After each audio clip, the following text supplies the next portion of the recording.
Pessoal, é o seguinte, quanto mais eu estudo, mais eu vejo que é muito difícil adoecer a gente. E é muito fácil arrumar um sistema. Por quê? Porque essa máquina ela é muito poderosa.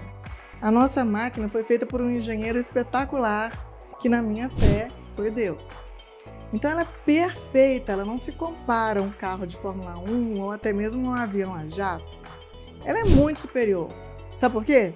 Porque você não pode errar no combustível de um carro de Fórmula 1. Ou pode? Você não pode errar no combustível de um avião.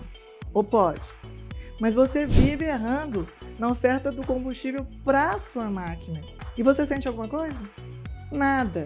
Durante anos e anos e anos e anos e anos, comendo e batalhando daqui, comendo praticamente anti-alimentos, né? É como está a alimentação moderna de 1980 para cá, a alimentação não, né? A anti-alimentação moderna, e que vem enfraquecendo os pilares, o tripé sobre os quais a nossa saúde está ancorada. Então, nosso bem maior chama-se saúde.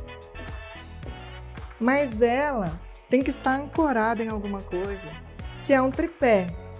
Esse tripé é a nutrição, vou até pôr um coração, é a atividade, seja ela física ou mental, mas esse sistema inteiro precisa estar em atividade, precisa estar em movimento, nenhuma máquina pode estar parada por muito tempo, e ela depende de um período de pausa, de um período de recuperação. Então, esse tripé sustenta a nossa saúde. E por que está todo mundo doente ou com algum grau de adoecimento? Porque a saúde você nasce com ela completa, mas você vai perdendo score, você vai perdendo pontuações. E aí, chega um ponto, vamos dizer que você nasce com 100% de pontuação da saúde. E você vai perdendo, vai perdendo, vai perdendo, vai perdendo. Quando você perde cerca de 60% da sua saúde, você vai apresentar algum tipo de sintoma, você vai manifestar alguma coisa. Ah, a barriga está inchada, ah, o intestino não funciona, ah, não estou dormindo direito, ah, estou gripando facilmente, né? Aí, geralmente, o médico entra aqui. Mas, às vezes, nem aqui o médico entra. Às vezes você precisa perder mais um pouco de pontuação e ter alguma coisa mais grave para que o médico ou a medicina faça parte da sua vida. Eu, particularmente, acho que a gente está mal colocado. Eu acho que o sistema está errado. Eu acho que o médico precisa colaborar para favorecer a manutenção desse score próximo a 100%. E ele precisa ser mais educador do que prescritor. Então, a gente ensinando os pacientes a sustentar a sua saúde, obviamente, a gente vai mantê-la por mais tempo. Então, o grau de adoecimento da população está chamando a atenção. É quase todo mundo adoecido, seja por falta de atividade física ou mental, seja por uma desnutrição, tá? Porque o prefixo des quer dizer mal. Então, desnutrição é uma má nutrição. Por exemplo, um obeso é desnutrido. Um desnutrido não é só aquele palitinho que, coitado, não está comendo, não. Aquele ali está desnutrido do ponto de vista de proteína e caloria. Mas um obeso está desnutrido do ponto de vista da qualidade da caloria que ele está colocando para dentro. E, obviamente, o grau de adoecimento vai acompanhar esse tipo de combustível que ele está pondo para dentro. Então, ou a gente errou aqui, ou errou aqui, ou a gente está errando na recuperação, no sono. Então, isso abala os pilares da nossa saúde e, consequentemente, a gente adoece. Então, é importante, primeiro, que a gente perceba que todo esse mecanismo é muito importante, que a gente perceba que a nossa nutrição é fundamental, porque é a partir dela que existe uma oferta de combustível para que tudo funcione adequadamente, e a gente perceba também que a gente não pode perder pontuação de saúde. Todo mundo quer ficar saudável. Então, o fato de nutrir quer dizer oferecer combustível para essa máquina que ela é fantástica. Então, com o dia que você adoece, não foi aquele dia que você adoeceu, não. Foi aquele dia em que os sintomas maiores eclodiram, né? Que a manifestação foi importante o suficiente para se procurar um serviço médico, um hospital, infelizmente. Mas, como eu disse antes, você vem perdendo essa pontuação. E aí, o fato de você nutrir bem essa máquina, colocar combustíveis importantes para uma performance, né, de excelência, é preciso que a gente se atente à mastigação. Então, primeiro saber o que você vai pôr para dentro, a qualidade do que você vai pôr para dentro, como ele vai ser preparado. Aí, tudo isso já é antes. Aí você pôs o alimento na boca. Aí esse alimento vai ter que ser umedecido pelo primeiro suco salivar, pelo primeiro suco digestivo, que é a saliva. Então, a saliva não é só água. A saliva é basicamente água, mas ela tem enzimas digestivas. Enzima é o quê? Tesoura. Ela quebra os alimentos adicionalmente. Então você mastiga. Então a mastigação é um ato de despedaçamento. Você está despedaçando um alimento sólido. Então está triturando o máximo possível. Aí tem livros ou tem gente que tenta explicar que você tem que mastigar 15 vezes, 20 vezes, 50 vezes, etc. Mas o fato é de que, independentemente de quantas vezes você mastigue, você tem que tornar o alimento que era sólido em uma papa, em algo mais facilmente digerível, tá? Então aí você mastigou suficientemente, você umidificou com essa saliva, você quebrou inicialmente, né, carboidratos especialmente, um pouquinho das gorduras e finalmente esse bolo, essa papa, essa pasta está apta a descer pelo esôfago. Então quando essa papa finalmente, né, está preparada para descer pelo esôfago, aí começa o processo digestivo a tomar forma, tá? Você precisa realmente ter iniciado essa quebra mecânica, porque depois do esôfago, ele cai, esse alimento vai cair, passa por um tubo condutor, que é o esôfago, e vai cair numa bolsa, que é o estômago. O estômago tem um reforço muscular aqui e outro reforço muscular aqui, para que o alimento não seja passado adiante para o duodeno, nem para frente, para o intestino grosso, e nem seja eliminado sem antes ter sido adequadamente processado. Então você fez o principal despedaçamento na boca com a trituração, umidificou e esse conteúdo desceu pelo esôfago, chegou ploft no estômago. Aí o estômago não é uma sacola inerte, não. Ela é uma sacola que secreta substâncias que continuam essa quebra química. Então, essas substâncias são chamadas o suco gástrico, né? Então, teve o suco salivar e o suco gástrico. E que a gente tem aqui um principal componente de ácido clorídrico. Então, também tem muita água, tá? Tem outras enzimas, tem outro tipo de hormônio que é secretado pelas célulazinhas que ficam aqui, ó. Esse pessoal aqui está trabalhando para secretar esse suco digestivo para quebrar o resto dessa papa que está aqui. Então tem mais tesourinhas, né? Gente, eu tenho que desenhar, aprender a desenhar. Tem mais tesourinhas para quebrar isso daqui quimicamente.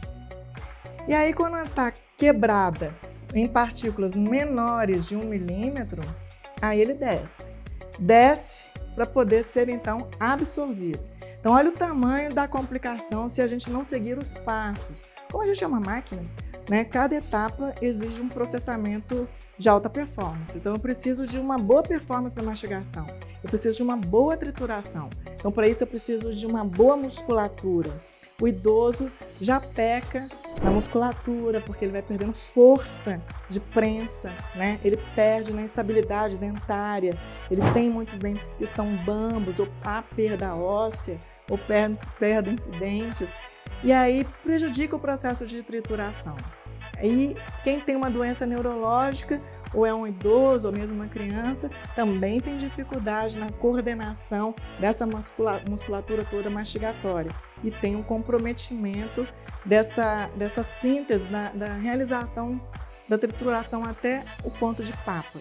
Então já tem um comprometimento alto aqui no tubo digestivo na absorção de combustível. Desce. Aqui a gente precisa de uma motilidade. tá? A gente precisa de uma motricidade adequada, um peristaltismo que empurra em ondas esse alimento para baixo, até ele cair aqui. Ele não é gravitacional, não é assim, pôs para a boca e ploft, cai, não. Ele é propelido, existe uma musculatura de prensa, dilatação, até que ele chega aqui. E aqui ele é novamente misturado com mais substâncias químicas, porque aqui não tem dente mais. Aqui só há secreção química, enzimática, que são essas tesouras, para quebrar esse alimento. Então, beleza. Agora, o que a gente tem na atualidade? A grande maioria das pessoas está com algum grau de gastrite. Então, a gente tem uma gastrite aguda, né? Gastrite aguda, que dói, que dá azia, que motiva você a procurar um profissional caso o grau de incomodação vá aumentando. E tem a gastrite crônica, em que a gente não sente nada. Então, essa daqui se resolve, porque doeu, incomodou, você procurou o profissional foi em cima do alvo, pediu uma endoscopia, etc., e achou uma gastrite aguda, uma erosão ou uma úlcera. Vai lá e te trata. Beleza, então esse processo está resolvido. Ok, mas e essa daqui que não dá sintoma algum? Ou quando ela dá, é simplesmente um empachamento, maior quantidade de gases, uma digestão que está pesada. Aí eu sinto que quando eu como uma carne ou algo mais gorduroso, não se processa a digestão. É porque esse povo aqui está machucado.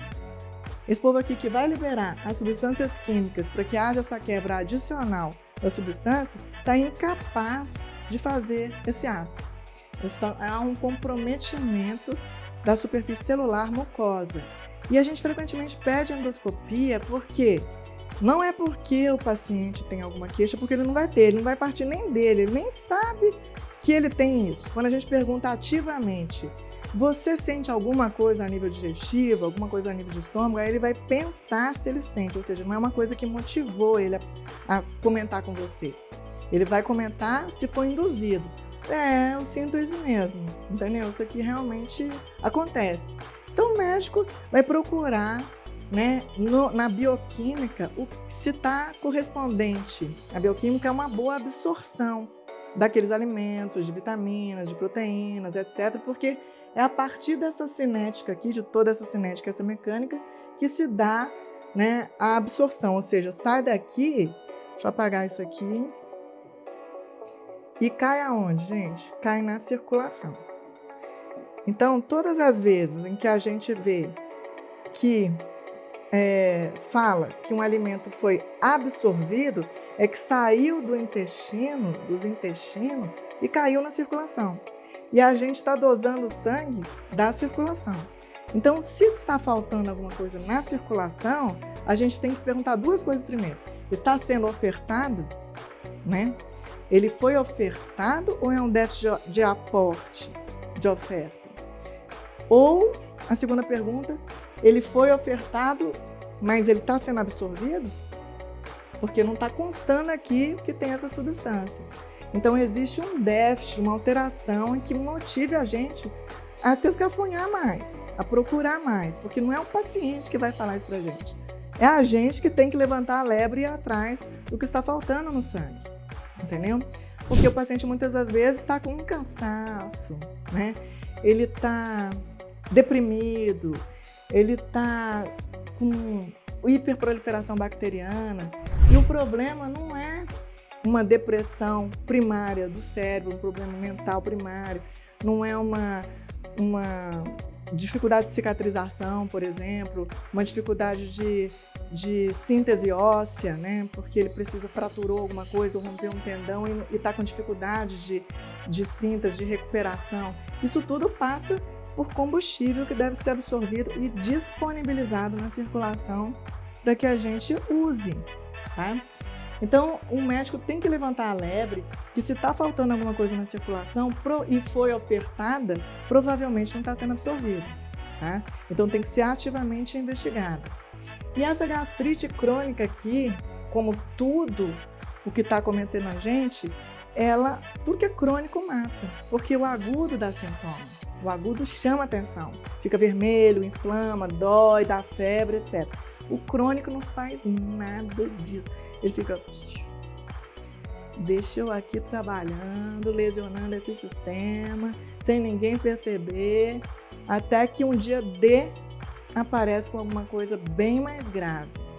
Então, de tanta inflamação subclínica que ninguém percebeu ou não deu valor, ou você até pede uma endoscopia e vem lá, gastrite crônica endoscópica leve. Leve para quem está vendo às vezes, entendeu? Ou leve infiltrado inflamatório para quem está analisando o material de biópsia. Mas para a gente que está analisando a distribuição de combustível, não é tão leve assim, porque está faltando coisa. Então passou por uma dificuldade de absorção. Então esse leve não é só uma visão macroscópica, porque se a gente depender, nossa prática depender de uma alteração macroscópica grande, gigante, a gente está muito atrasado, né? Porque tem gente morrendo aqui. E essas células, você presta atenção, olha.